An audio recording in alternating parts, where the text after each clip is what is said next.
सब बेले सब घटना उपरे आमर थाए नजर। आमर चेष्टा जारी रहिबो सत और प्रकृत कथा को लोकलोचन को आने से उद्यम आम सकाळ खबर स्पॉट न्यूज मु ज्योतिरेखा। नमस्कार।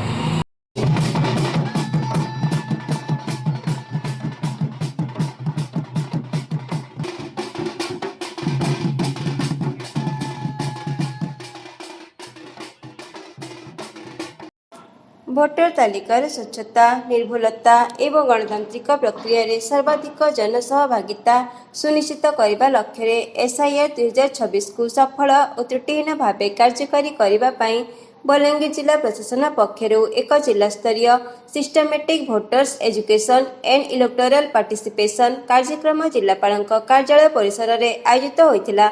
कार्यक्रम को बलांगीर जिलापाल तथा जिला निर्वाचन अधिकारी गौरव शिवाजी सालवार उद्घाटन करथिले। उद्घाटन अभिभाषण में से कहते जे भोटर तालिकार स्वच्छता और 100% भोटदान ही सुदृढ़ गणतंत्र मूल आधार। प्रत्येक योग्य नागरिक निज नाम भोटर तालिकार संयोजन करने सह परिवार समस्त नाम पंजीकरण पर उत्साहित करंतु बोली से आह्वान देथिले। एसभीईपी कार्यक्रम में नूतन भोटर पंजीकरण भोटर तालिकार नाम संशोधन सचेतनता एवं निर्भुल भोटर तालिकार गुरुत्व उपर विस्तृत आलोचना करा। भोटर तालिकार गुणात्मक उन्नति एवं निर्वाचक सचेतनता वृद्धि पाई विभिन्न सचेतनामूलक कार्यक्रम आयोजन उपर गुरुत्वारोप करा। कार्यक्रम में विभिन्न विभाग अधिकारी कर्मचारी एवं साधारण नागरिक माने जोगदे निर्वाचक सचेतनता और भोटर तालिका संशोधन प्रक्रिया संपर्क में अवगत होते। एही अवसर में अतिरिक्त जिलापाल पवित्र बेहेरा अतिरिक्त जिलापाल डॉक्टर विजयानंद सेठी बलांगीर उपजिलापाल आलोक कुमार पटेल टिटलागढ़ उपजिलापाल पद्मनाभ सामंतराय बलांगीर पौर परिषद कार्यनिर्वाही अधिकारी संतोष बेहेरा जिला सूचना और लोकसंपर्क अधिकारी राजेंद्र कुमार माझी डेप्यूटी कलेक्टर सूर्यकांत परिड़ा समेत जिला स्तरीय अधिकारी और कर्मचारी माने उपस्थित थिले। शेष में एसआईआर 2026 अभियान को सफल करने समस्त सरकारी कर्मचारी बूथ स्तरीय अधिकारी एवं साधारण नागरिकों सक्रिय सहयोग उपर गुरुत्वारोप करा।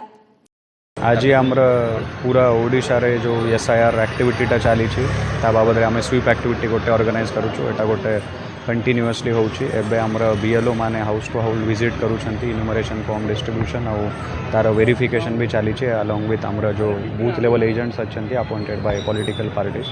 तो यहाँ गोटे बहुत इंपोर्टेंट एक्सरसाइज आमर डेमोक्रेसी को स्ट्रेंथन करने आमर जो इलेक्टोरल रोल अच्छे स्ट्रेंथन करने आमर ईसीआई सीओ ऑफिस और डीओ ऑफिस आमर समस्त प्रायोरिटी रोचे कि तू भी इनइलिजिबल वोटर से तालिका रहिबा कथा नुहे और तू भी इलिजिबल वोटर से तालिका टू बाहर रहिबा कथा नुहे।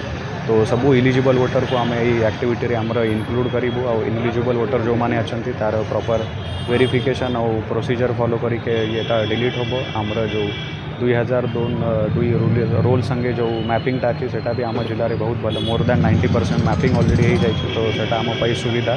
तो ये एक्सरसाइज रे आपनांक मानक द्वारा मुझे अनुरोध करुँच समस्त को आमर जिते बीएलओ मैंने आपनकर घरे विजिट करेंगे समस्त को सहयोग करंतु और ये एक्सरसाइज को सक्सेसफुल करन।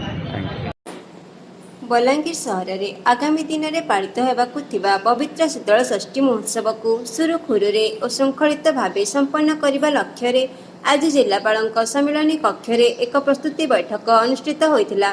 अतिरिक्त जिलापाल डॉक्टर विजयानंद सेठी सभापतित्व में अनुष्ठित यह बैठक में महोत्सव समय भक्त और साधारण लोकों सुविधा सुरक्षा एवं मौलिक सेवार सुचारू परिचालना नहीं विस्तृत आलोचना करा। महोत्सव समय सहर विभिन्न पूजा मंडप और शोभायात्रा मार्गरी विद्युत सरबराह पानीय जल जोगाण परिमल व्यवस्था और स्वच्छता रक्षा उपर विशेष गुरुत्व दि जाइथिला। संपृक्त विभाग गुड़िक निज निज दायित्व सठिक भाव तुलाइबा सह कौनसी प्रकार अवहेला न करने अतिरिक्त जिलापाल निर्देश देथिले। सेहीपरि महोत्सव अवसर में सहर में जानवाहन चलाचल को सुव्यवस्थित करने ट्राफिक समस्या समाधान रास्ताघाटर सुरक्षा और अग्निकांड भली जरूरी परिस्थितिर मुकाबला अग्निशम विभाग को सजग रहिबा को कहुला।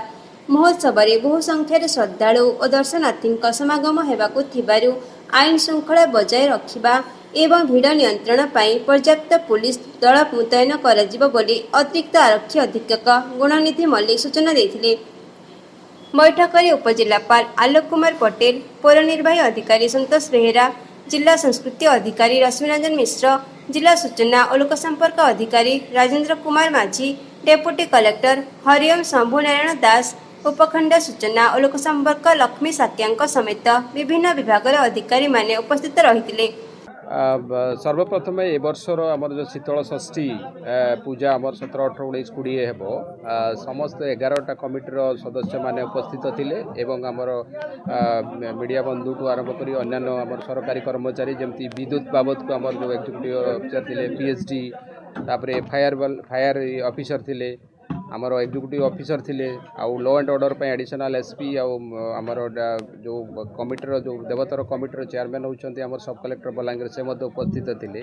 मुख्यतः एक्चुअली इलेक्ट्रिकल जो प्रॉब्लम अछि विद्युत विभाग रो अधिका थिला तापर पानी तापर माने स्वच्छ टाउन रो ये रहिबा पई तार व्यवस्था थिला। तो आमे 11टा कमिटीर जो प्रेसिडेंट अछंती तांकोटू आमे फीडबैक नलु गत वर्षर जहाँ जहाँ असुविधा छोट मोट थिला बा कोन कोले सुंदर हो पारिबो से विषय आलोचना करागला आउ समस्तंकर समन्वय रे एटा सुंदर भाव रे वर्ष मध्य अनुष्ठित हो बोली आशा करा जाउची। आउ जे कोनसी जदि छोट छोट किछि भी रहिबो ताले आमे समस्त माने सरकारी जो आमर कर्मचारी अछंती विद्युत हो फायर वाला होंतु तांको भितरे कोऑर्डिनेशन है कि सब संभव माने सुंदर भाव रे हे पारिबो बोली आशा करा जाउ। प्रथमत आज्ञा आज मूल उद्देश्य था आमर कमिटी जिते जाइए 11टा कमिटी आमर पूरा आर्थिक संकट आम यहाँ कहूँ बाहर चांदा कहूँ आम प्रशासन के अनुरोध करूँ कि आप गवर्नमेंट आर्थिक व्यवस्था टे करदे बोल तार पूरा से एश्योरेंस देचन आपण मैंने एप्लाय कले आम मैंने करमु बोल मूलतः ट्रैफिक समस्या रिटर्न प्रोसेसन बेलके जो माने मेन प्रोसेसन जाऊँगी आपणकर होटली देकर समले मंदिर देकर से ट्रैफिक समस्या बहुत है तार पूरा आम गुरुत्व देलु लाइन पावर कट नहीं करवार कथा सेटा आम तांको अनुरोध करूँ से एश्योरेंस देचन जे आउ पावर कट आम 4 दिन नहीं करूँ आपण मैंने सुरखुरु पूजा करेंगे आउ सुरखुरु जहाँ आपणकर कार्यक्रम करेंगे सब पूरा के सुरखुरु होगा। केमिति लागुछि आम स्पॉट न्यूज मतामत देवाकू भूलिबे नहीं। लाइक कमेंट और सब्सक्राइब करिवे।